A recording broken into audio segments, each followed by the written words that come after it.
Pag palayo ng palayo, depende kung dadagdagan o babawasan. Depende sa kondisyon ng kalapati. Hindi pa rin parehas. Anong supplements ang gamit nyo, sir, sa ibon nyo? Yung supplement ngayon, ang ginagamit ko, pero pagka during training lang, hindi ako nang bibigyan ng electrolytes. Dextrose lang.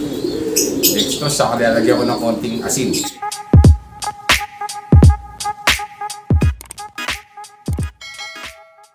So mga kalapatid, ipapakita sa atin yung dalawang finisher niya ng Palo Leyte. Grabe, ang galing ni Sir Alvin. Tatlo agad napauwi niya ng Palo Leyte. Isa. Ilang points yan, sir? Bali, ano ito eh. Nag-cut off siya ng bulan. Tapos nag-cut off ng Palo Leyte. Pero 30 minutes lang yung cut off nito eh. O, sayang, sir, ano? 30 minutes lang eh. Pero kung sir, kung nag-lock yan ng Palo Leyte, may chance sa... May chance to. Sa top 10. Isa lang naman ang butas ito eh. Yung sa bulan, yung parang smash yan. Ayos. Yung smash eh, bukasan. Ano po yan? Naka-YB ng FPR? Naka-all bird lang to. All bird din. Wala pa akong ring ng FPR nung time na yun.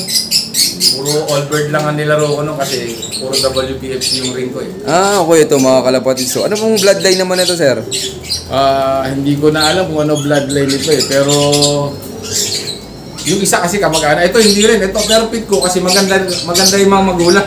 Okay, sir, pakibuka mo yung pakpak. Ito mga kalapatid. So, bulan. Ano nga bulan tuloy? Sa Palo Leyte pala. Butas lang ng dalawa. Nagbutas nung last lap. Tsaka nung third lap. Galing niya ito. Hindi sir, gagawin mo ng breeder yan. Breeder na to. Hindi ko na siya nilalaro. Hindi ko na siya nilalaro. Pupulis ko na silang dalawa. Galing ni sir. Asan din yung isa, sir? Tapos ito yung isa. Ito yung bet ko talaga mabilis. Yung tatay nito, saka yung tatay ni Newbie, kapatid. Magkapatid. Tatay ni Newbie, saka ito magkapatid. Pearl Eye, sir, ano? Pearl Eye.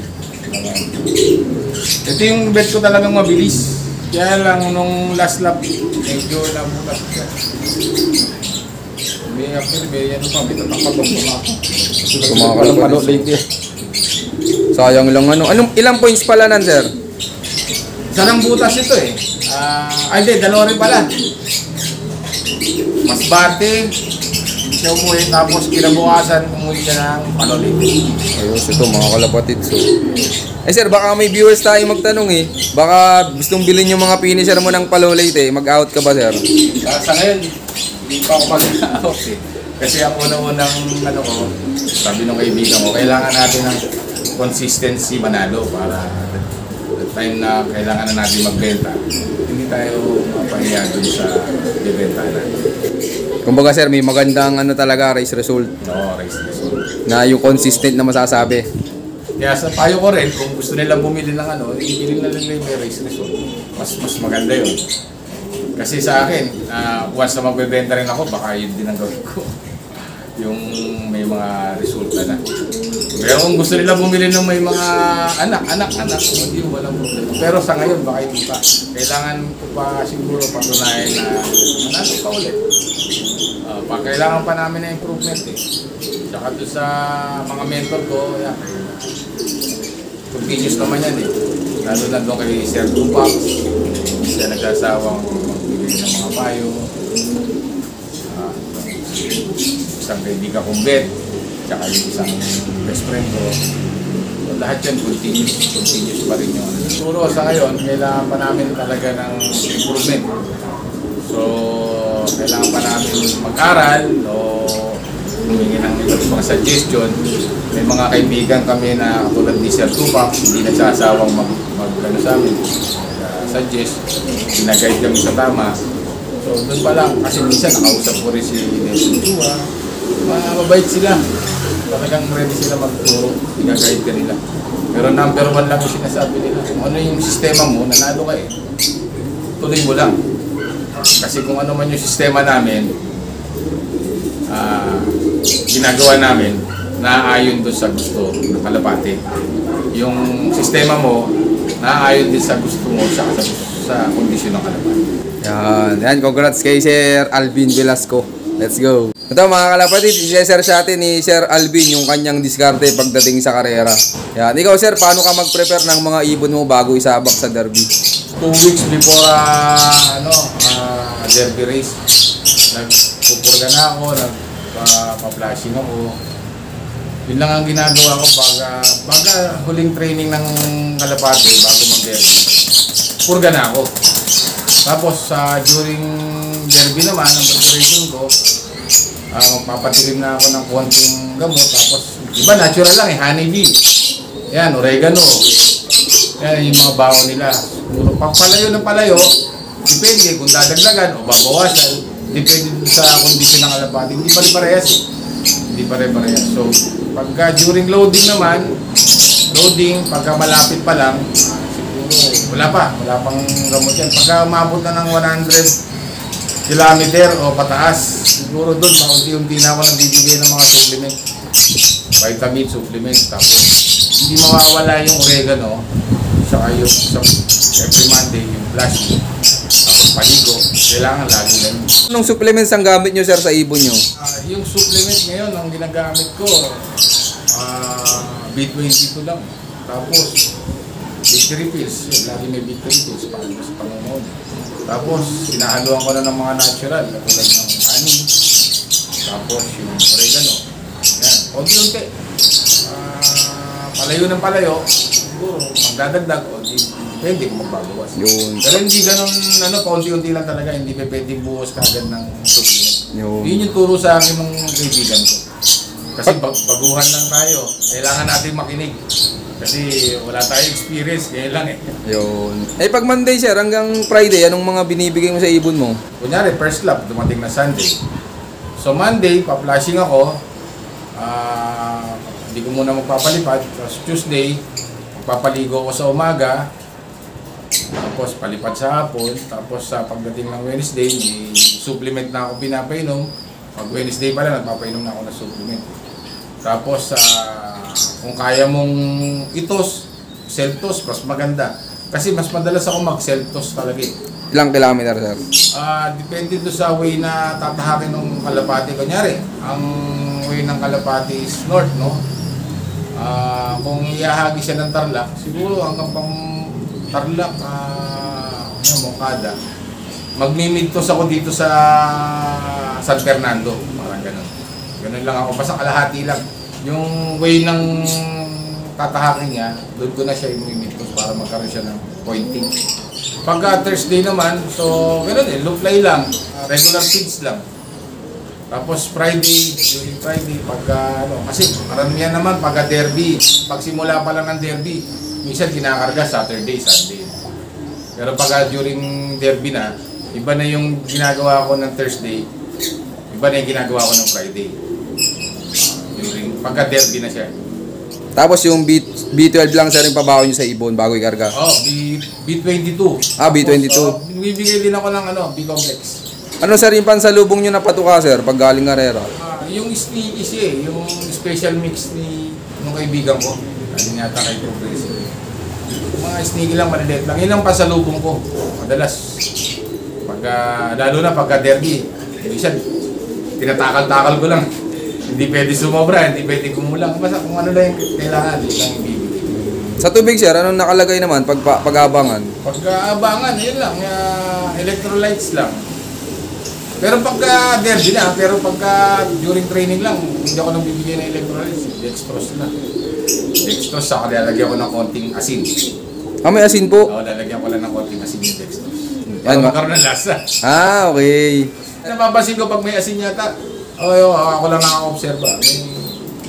May nanunuyo yung, parang nagtutuyo yung lalamunan. Ginaganahan pa kumain. Tapos sinumulit. Tapos hapon, nawasa lang. Plain water lang. Plain water lang. Yun. Maraming salamat po, Sir Alvin. Pero ikaw po pala, sir, paano po pala nahilig sa pagkakalapati? Actually, talagang ibon lang ang gusto ko eh. Yung ibon na ganito lang. Ito. Yan lang gusto ko. Kaya lang, meron akong isang kaibigan na gusto rin yata mag-alaga ng kalapati. Ang ginawa ko, may kakilala ako nagkakalapati, hiningi ko. Doon that time na yun, parang paghipo ko ng kalapati, parang gusto ko na rin mag-alaga. May kaibigan ako special mention, Noel De Leon. Binigyan niya ako ng isang kalapati. Pinapili niya ako eh. Inalagaan ko na, bumili ako ng isang kulungang maliit. na-inspire ako kasi yung kapatid nung binigay niya sa akin, nag-solo survivor winner. Hindi ko pa alam yun eh. Sabi ko, magaling pala yan. Nung that time na yun, may mga kaibigan ako sa gawing Pampanga. Sabi niya, kung magkakalapati ka, mag-start ka na dito, may mga race result. Sabi niya, paano ko yan, boss? Hindi, bibigay ko sa iyo yan. Yun, doon ako nag-start. Kaya nung nag-start ako, binigay niya na sa akin lahat ng may mga race results niya. Kasi nag-quit na siya eh. Yun, inano ko na lang, dinevelop ko na lang. Sabi niya, basta alagaan mo mabuti yan. Doon ako nag-start. Doon dumami yung kalapati ko. Tapos sir, kamusta pala yung unang sabak mo sa karera? Yung unang sabak ko, nag-breed ako, North Race 2023. Anim lang din yung nilabang ko eh. Sa anim na yon, 3 yung nag-superset, tapos isa yung may cut-off, bali 4 yung umuwi, 2 yung nawala. Ngayon, yung mga finisher lang, pinamimigay ko. Sabi nung kaibigan ko, pag finisher, kung mong pamimigay, magalit ako kaya. So pa alam yun eh, kasi kala ko pagka-cut-off, talo na eh.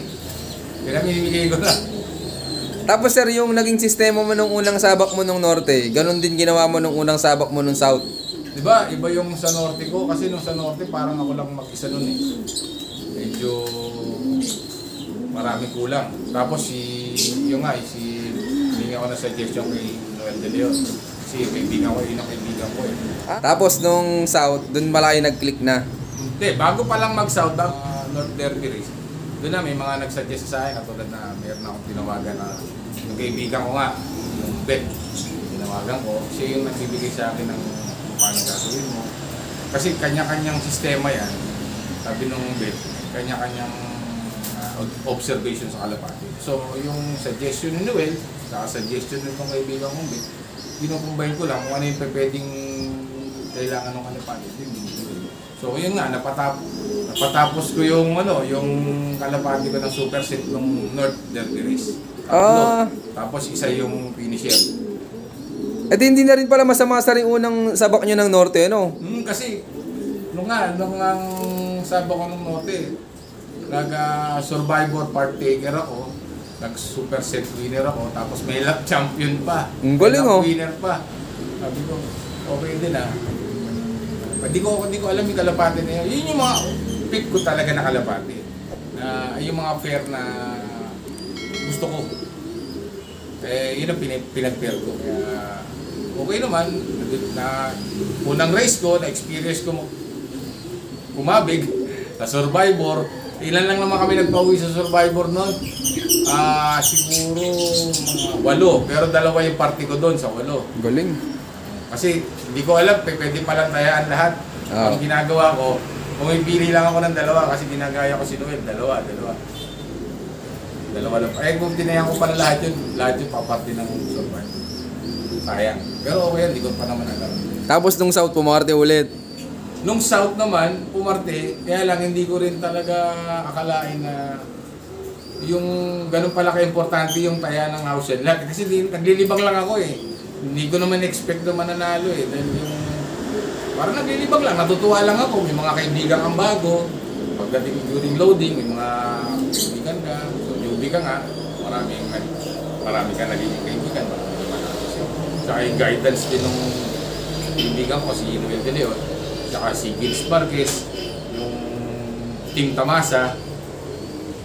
Yun, marami silang guide na binibigay sa akin. Kaya yung way na pag-iingat nila doon sa kalapati nila, saka yung pag-aalaga nila doon sa kalapati nila, na absorb ko.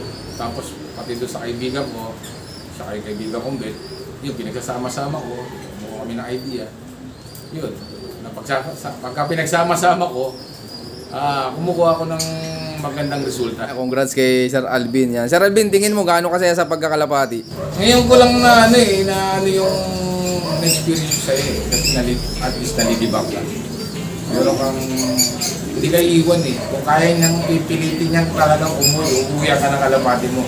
Ganun ka kamahal ang kalapati mo, kaya lang, mahalin mo rin siya. Muli, ako si Alvin Velasco, Pigeon Pansier ng Valenzuela, aka Triple M Blue. I love this game. Yun, maraming salamat sa patuloy suporta mga kalapatid.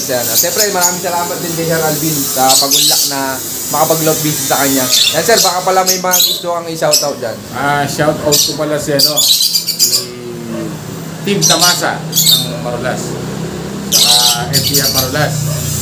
Saka yung si Noel De Leon, Sir Dupox Agribet. Saka yung kaibigan kong Bet. Saka yung kaibigan ko, ayaw naman pa-mention eh. Saka yung mga followers ni Triple M. Saka si Peterson de Los Santos. Pala. Shout out sa'yo. Yung fans ko, taga Meralco. Yung asawa ko, yan, yung laging nag-aalaga dito pag wala ako. Asawa ko, si Melissa Velasco. Siya yung lady fancier ng, loop woman ng Triple M. So, okay na sir. Yan. Yun, shoutout sa inyo lahat. At syempre, shoutout din sa lahat ng mga patuloy na sumusuporta dyan. At abangan nyo pa yung mga susunod kong follow-up visits. So yun, keep watching and God bless you all. Thank you.